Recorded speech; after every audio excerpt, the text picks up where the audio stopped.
এগুলো ডগা বের হবে আবার। হ্যাঁ কিছু পড়বি কাটতে বারণ করেছে। Hello everyone, welcome back my channel. আশা করি আপনারা সকলে ভালো আছেন আর আমিও ভালো আছি। সকাল সকাল লাউ দিয়ে হবে হচ্ছে বড়ি। তো বড়ি, তার জন্য বড়িটাকে ভেজে নেব, ভেজে সেদ্ধ করে নেব। আর ওদিকে ছেলেকে স্কুল পাঠিয়ে দিলাম। অনেক সকালে উঠেছি। এইদিকে সকালের খাবার বানিয়ে ফেলেছি। সকালের খাবার বলতে তেমন কিছুই নয়, শুধু একটুখানি ঘুগনি করেছি, শুধু একটুখানি ঘুগনি আর তার সঙ্গে মুড়ি শশা তো আছে। জল দিলাম, বড়িটা একটু সেদ্ধ হোক, একটু বেশিই জল দিলাম। আমার আবার নরম নরম বড়ি বেশি ভালো লাগে শক্তর থেকে। তো এটা হতে থাক, আমি এদিকে লাউটা কেটে নেব। এই যে লাউ, সেদিনকে মা অনেক বড় লাউ দিয়েছিল, তো তার 4 ভাগের 1 ভাগ খেয়েছিলাম, এখনও 1 ভাগ খেতে হবে। আর এই ভাগটা তো আবারও 2 দিন হবে। লাউ কিন্তু পেট ঠান্ডা করে, আর লাউ খেলে গলা ব্যথাও করে, দুটোই হয়। আর এমনিতেই তো কাশি হচ্ছে, গলা ব্যথা, তার উপরে আবার লাউ। তো লাউটা কেটে নিই, তারপরে ওদিকে দেখি ফ্রিজে আর কি সবজি আছে রান্না করব। আর এই যে সকালবেলার অবস্থা, থালা বাসন এগুলোকে ধুতে হবে। লাউটা একেবারে কচি, একদম ভিজে নেই, কিছু নেই।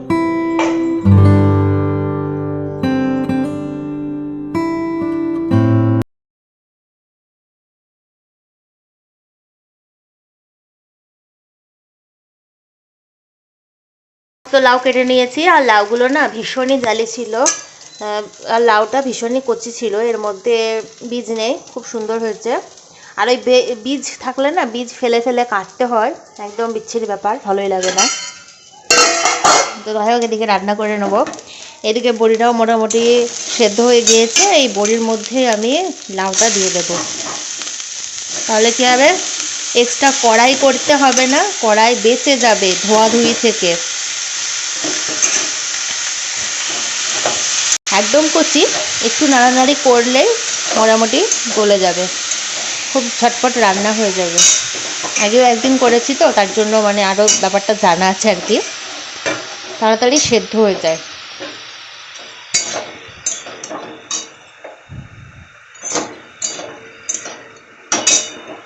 তো দিয়ে দিলাম, এর মধ্যে মশলা যাবে।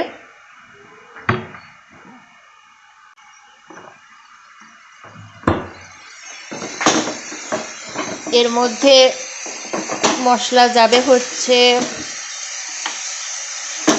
লবণ, লবণটা না দিলে তো মজবেই না, জিরে ধনে পাউডার, আর দেব হচ্ছে হলুদ,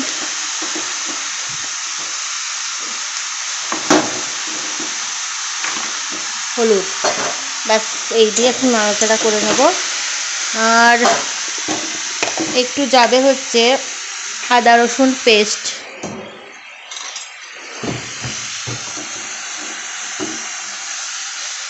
দিয়ে দিলাম।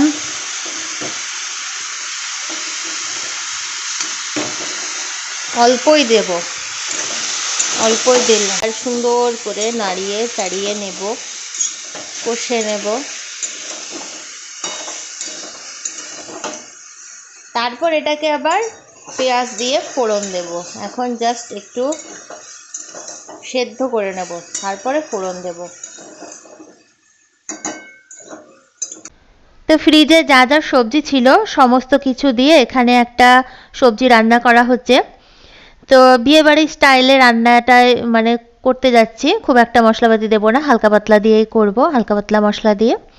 তো হচ্ছে এখানে দিয়েছি লাল কুমড়ো, বেগুন, সিম, পটল, একটা ফুলকপি কেটে রেখেছিলাম সেটা দিয়েছি। আর বাঙালি তো সব খাবারে আলু চলে, তো এর মধ্যে আলু সিম সমস্ত কিছুই দিয়েছি। আর এই সবজিটা না আমাদের ঘরে সবাই খেতে ভীষণ ভালোবাসে। এখানে লাউটা ফোড়ন দেওয়া রেডি। লাউটার মধ্যে শুধু পেঁয়াজ আর লঙ্কা চেরা দিয়ে ফোড়ন দিলাম, আর ওপর থেকে দেবো ধনেপাতা কুচনো।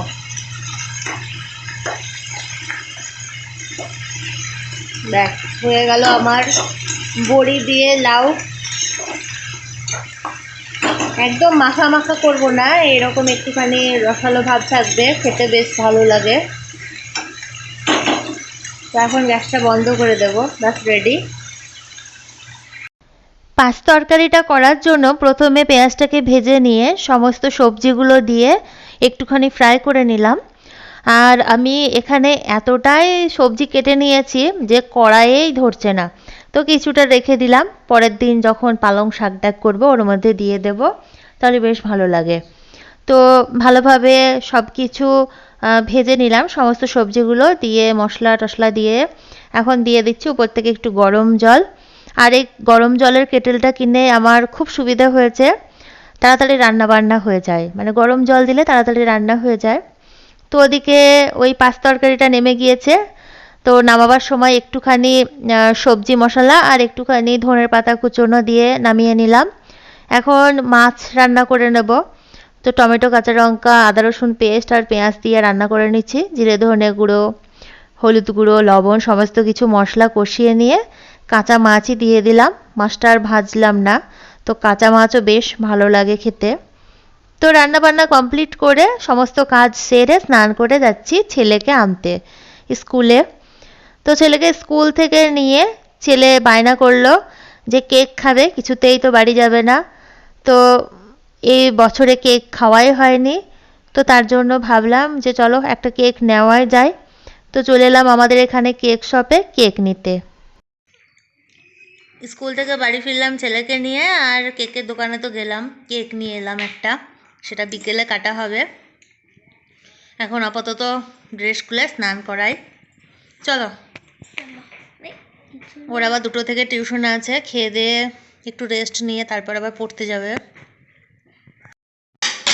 চলো ব্যাগটা ঘাড়ে নাও, ব্যাগটা নাও, চলো রাস্তায় যাই, টোটো আসবে না। কাঠি কেন নিয়ে যাবে, প্রাইভেটে কাঠি নিতে হবে না, এসে আবার ব্যাগে ঢুকিয়ে নিবা, ভারী হবে। চলো।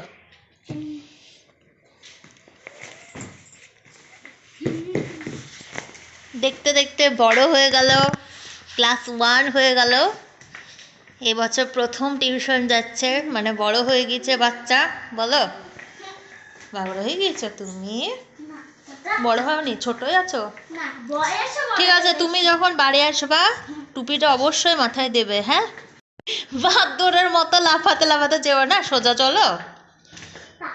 এ বাবা কি করে গো বাচ্চাটা, চলো চলো চলো চলো।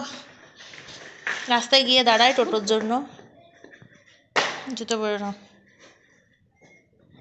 শাক তুলতে এসেছি, তার সঙ্গে পুচকু বাচ্চারাও এসেছে।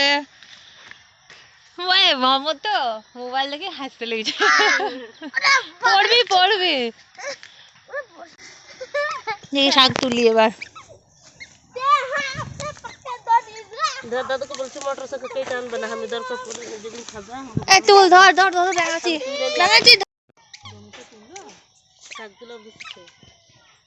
এই তো শাক তোলা হয়ে গেল, অনেক আবার মোটা মোটা হয়ে হবে ডগা, এগুলো ডগা বের হবে আবার। হ্যাঁ কি সুন্দর ডগা বেরবে, কেটে নিলে ডগা বাড়বে না। এ মই খাসারি গেলা এ পাতা, ধনের পাতা তুলি। হ্যাঁ। তো হাজব্যান্ড এখন স্কুল থেকে বাড়ি চলে এসেছে, আর যে স্কুল থেকে ফেরার পথে কেকটা নিয়ে এসেছিলাম সেটাই এখন কাটা চলছে, কাটাকুটি। তো বাবা ছেলে দুজনে মিলে এখন কেক কাটার পর্ব, কেক কাটবে। ফুলটা কাটবা না, ফুলটা কাটতে বারণ করেছে।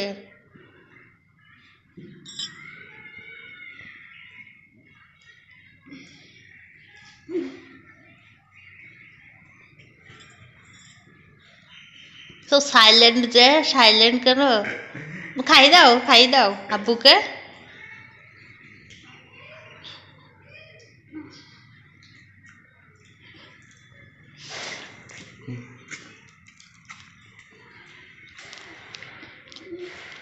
সাথে তো কিছুই বললো না, কিছুই বললো না। টেস্টটা তো ভালো না, বলো।